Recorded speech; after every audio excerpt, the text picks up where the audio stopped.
एक करोड़पति अरबपति इंसान का दिन कैसे बीतता है, इतना तो तय है। हमारी और आपकी तरह पैसों की फिक्र करते हुए और अपनी समस्याओं का जिक्र करते हुए तो नहीं बीतता होगा। एक मिलेनियर और बिलियनियर इंसान आखिर कैसे सोचता होगा, उसका माइंडसेट कैसा होता होगा? क्या एक अरबपति इंसान के भी गोल्स होते होंगे?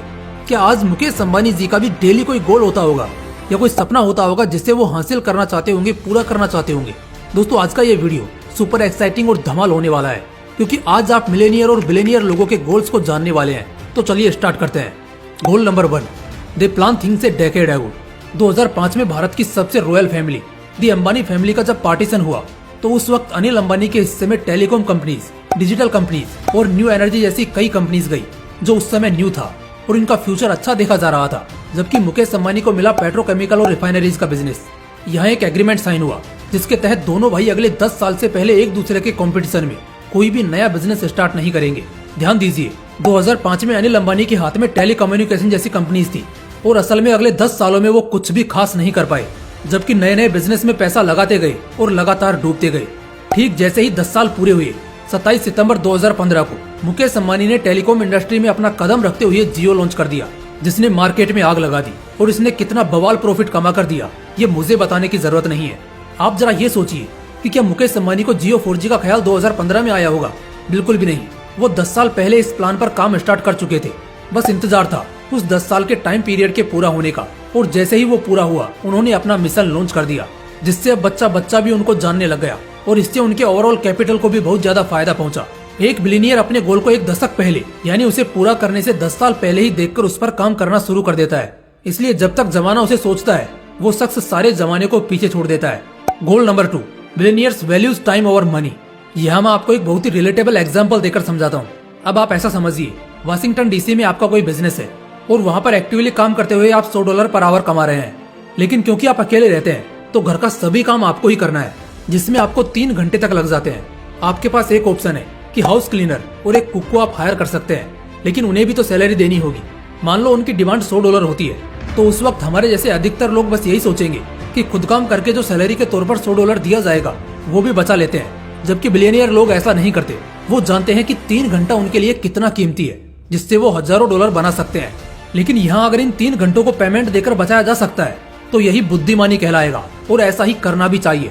गरीब लोग और मिडिल क्लास लोग जीवन भर अपने समय को बर्बाद कर करके पैसा बचाने पर ध्यान देते हैं, जबकि अमीर और अरबपति लोग कभी ऐसा नहीं करते। वो समय को पैसों से ज्यादा अहमियत देते हैं। Goal number 3, billionaires make powerful representatives. इंसान करोड़पति या अरबपति बनने से पहले कुछ लाख रुपए से शुरुआत करता है और फिर अपने बिजनेस या व्यापार को आगे बढ़ाता है। लेकिन कुछ कंजूस लोग बहुत स्ट्रगल करते हैं, क्योंकि वो हर कमांड की जिम्मेदारी बस खुद ही संभालने की कोशिश करते हैं, सब कुछ बस खुद ही करने की कोशिश करते हैं। लेकिन सोचो, अगर एक ही इंसान सारे काम करने लग जाए तो फिर वो भगवान नहीं कहलाएगा। वो ये भूल जाते हैं कि कोई भी इकलौता इंसान मिलियन या बिलियन डॉलर का नेटवर्थ नहीं बना सकता। क्या आप एक साथ 5 आउटलेट्स, जिसमें हर आउटलेट में 500 लोग हैं, उन सभी आउटलेट्स को आप एक साथ संभाल सकते हो? बिल्कुल भी नहीं। इसलिए मिलियनियर्स और बिलियनियर्स लोग पावरफुल रिप्रेजेंटेटिव्स को तलाशते हैं, फिर उन्हें अपने अंदर ट्रेन करते हैं। यहाँ ओनर तो आप ही रहोगे, बस जिम्मेदारी संभालने के लिए आपने बहुत जिम्मेदार लोगों को मौका दिया है, जिसमें बहुत कम समय में आपकी बहुत ज्यादा ग्रोथ होगी। और एक बिलियनियर भी हार्डली इसी में बिलीव करता है। Goal number 4, billionaire are excited to make more money instead of saving it. कोई भी इंसान अपने नाम या पुश्तों की संपत्ति से अमीर या गरीब नहीं होता। उसकी सोच तय करती है कि उसे गरीब होना है या अमीर। एक मिडिल क्लास माइंडसेट का आदमी अपने पूरे जीवन में जितना पैसा बस सेव करता है, एक रिच माइंडसेट का आदमी उतने पैसों का तो बस अपने शौक में ही इस्तेमाल कर लेता है, जैसे महंगी गाड़ियाँ, महंगे घड़ियाँ, वैकेशनल ट्रिप या चैरिटी इवेंट्स। यहाँ पर एक बड़ी अच्छी लाइन कही है किसी ने कि जिसने ज्यादा पैसा बचाने का सोच लिया, समझो उसने ज्यादा कमाने की आस छोड़ दी। अगर आपकी सैलरी आज 1 लाख रुपए है तो बेशक एक बेहतर तरीके से आप अपनी जिंदगी जी सकेंगे। ठीक इसी तरह आप हर महीने 20,000 रुपए बचाते हैं, हो सकता है अगले 40 साल तक अगर आप हर महीने 20-20 हजार रुपए सेव करते रहते हैं तो आप 40 से 50 लाख रुपए तक बचा लेंगे। बट मुझे बताइए, क्या ये एनफ है?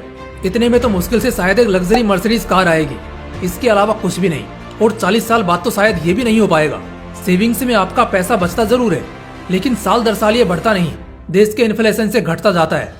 जबकि आपके सपने हैं आलीशान महल में रहने के, जिसके नीचे कतार से एक पर एक लग्जरी गाड़ियां लगी हो, जैसा एक बिलियनियर का लाइफ स्टाइल होता है।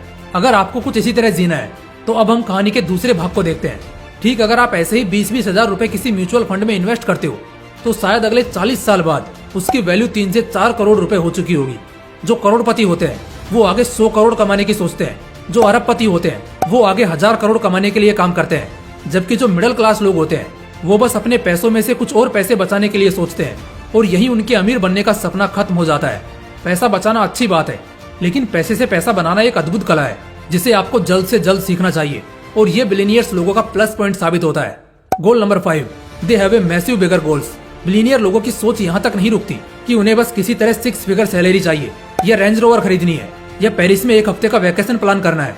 यहाँ मुझे एक बहुत ही एक्साइटिंग इंसिडेंट याद आ रहा है, शायद आप में से कुछ लोगों को पता होगा। एंड आई थिंक इससे बेहतर एग्जाम्पल दूसरा कोई हो ही नहीं सकता ये जानने के लिए कि एक्चुअल में एक बिलियनियर कैसे सोचता है। एक इंटरव्यू सेशन में बहुत से लोगों से सवाल किए गए जो काफी रईस थे, जो रिच कहलाते थे, जिनकी 6 फिगर सैलरी थी। सबसे पूछा गया कि आपको एक BMW लेने में कितना समय लगेगा, तो कुछ लोगों ने 3 महीने कहा तो कुछ ने 6 महीना। जब आदरणीय रतन टाटा जी से यही सवाल पूछा गया कि सर आपको BMW खरीदने में कितना समय लगेगा, आंसर तो सबको पता ही था, लेकिन फिर भी लोग रतन टाटा जी के जुबानी सुनना चाहते थे। जवाब में रतन टाटा जी ने कहा 4 से 5 साल। ये सुनकर वहाँ बैठा हर शख्स सोच में पड़ गया कि जो इंसान लाखों करोड़ों की संपत्ति बस लोगों के हित में लगा देता है, उसे एक BMW खरीदने में 5 साल कैसे लगेंगे।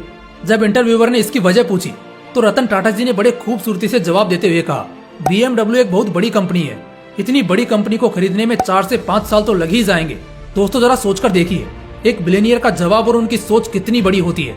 बस यही मैं आपको बताने की कोशिश कर रहा हूँ। एक बिलियनियर बहुत बड़ा सोचता है, वो पूरी यूनिट, पूरा सेंटर ऑन करने का गोल बनाते हैं, ना कि उस यूनिट या कॉर्पोरेशन का छोटा सा टुकड़ा।